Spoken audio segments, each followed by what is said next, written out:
here's the part that really stings. During the season, when Vegas hosted the Fever, it was packed. The same arena, the same city, the same fans. Sold out wall to wall. The second Clark's gone, half the place vanishes. If that's not proof that she carried this league on her back, I don't know what is. But instead of embracing that, the league and its players keep trying to downplay her importance. They act like her fans don't matter, like her popularity is some kind of problem. Well, congratulations! Now you're seeing what the WNBA looks like without her. And it's not pretty. The so-called most anticipated finals has turned into a clearance sale. You can literally buy a finals ticket for the same price as a Caitlin Clark t-shirt. And guess which one fans are actually buying? This isn't just bad optics. This is a full-blown PR nightmare. Even sponsors are side-eyeing this mess. You can't talk growth and engagement when your championship looks like a preseason scrimmage. You can't preach empowerment when fans are skipping the finals to go bowling next door. And the players? They're frustrated. Aja Wilson's meltdown says it all. She's tired of the criticism, tired of the low turnout, and tired of being compared to Caitlin Clark. But here's the thing. Comparisons only hurt when there's truth behind them. The WNBA's problem isn't Caitlin Clark. It's the lack of Caitlin Clark. When she's on the court, people watch. When she's not, they don't. Simple as that. Let's be honest here.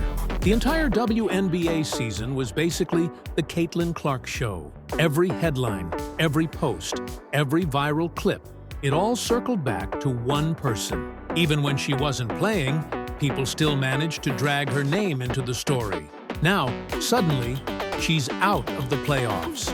And what happens? Boom! Crickets. The hype vanishes faster than those $6 tickets on StubHub. It's like the league forgot what made people watch in the first place. Let's not sugarcoat it. The reason those seats are empty isn't because of bad marketing or timing. It's because the star who brought casual fans to the table, the one who made non-basketball people actually care, got eliminated. And without her, the WNBA Finals just turned into a private event for family members and maybe a few die-hard fans who accidentally clicked buy. And yet, the league's leadership acts like nothing's wrong.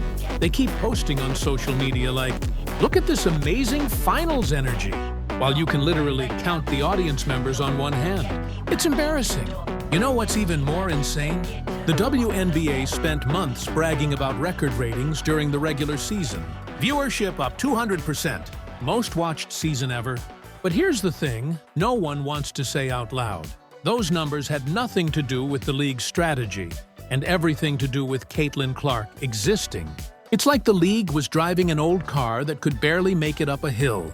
Then Caitlin Clark came along and slapped a rocket engine on the back. Suddenly, they were speeding down the highway yelling, "Look at us go!" But now that the rocket fuel's gone, they're right back to sputtering smoke, and the sad part is, they never learned from it. They didn't build on that momentum. Instead, they alienated new fans with weird storylines, petty feuds, and endless social media drama. The truth hurts. You can't mock or minimize the person who single-handedly made your league relevant and then expect fans to stick around when she's gone. Let's talk about fan experience for a second. You'd think with all that new attention, the WNBA would go all in to make people feel welcome. Better venues, fair pricing, engaging coverage, maybe even some humility. Instead, we got overpriced merch, forced narratives, and players throwing shade at the one person who put butts in seats.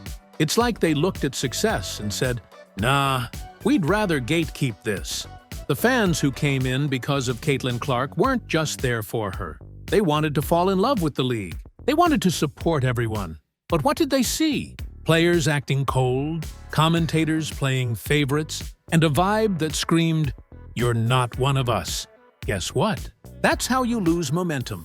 Fast. And now the finals are paying the price.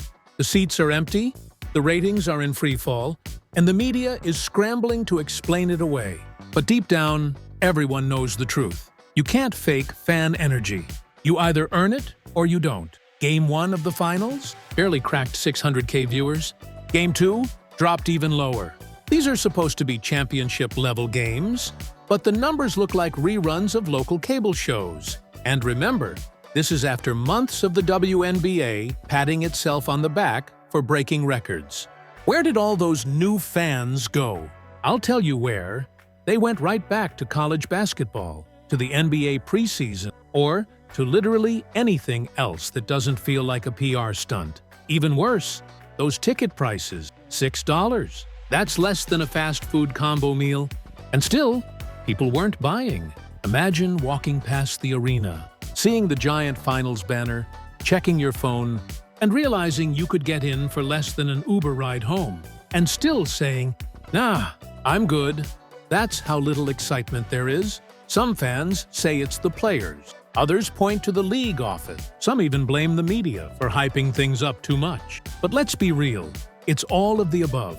The players fed into the drama, the league encouraged it for clicks, and the media poured gasoline on it because it sold headlines. Everyone wanted their moment, but nobody thought about the long-term damage. Instead of building bridges with the new audience Caitlin Clark brought in, the league built walls. Instead of focusing on basketball, they focused on narratives. And now, they're shocked that the so-called movement fizzled out the moment the spotlight shifted. The WNBA had a golden opportunity. For the first time in decades, the casual sports world was actually paying attention. Sponsors were ready, fans were invested, the conversation was alive. All they had to do was keep it positive. Promote the rivalries but respect the players. Embrace the hype but stay authentic. Make it about basketball, not bitterness. Instead, they leaned into social media snark, petty post-game quotes, and endless comparisons. They forgot that the people tuning in weren't just basketball junkies. They were curious newcomers looking for inspiration.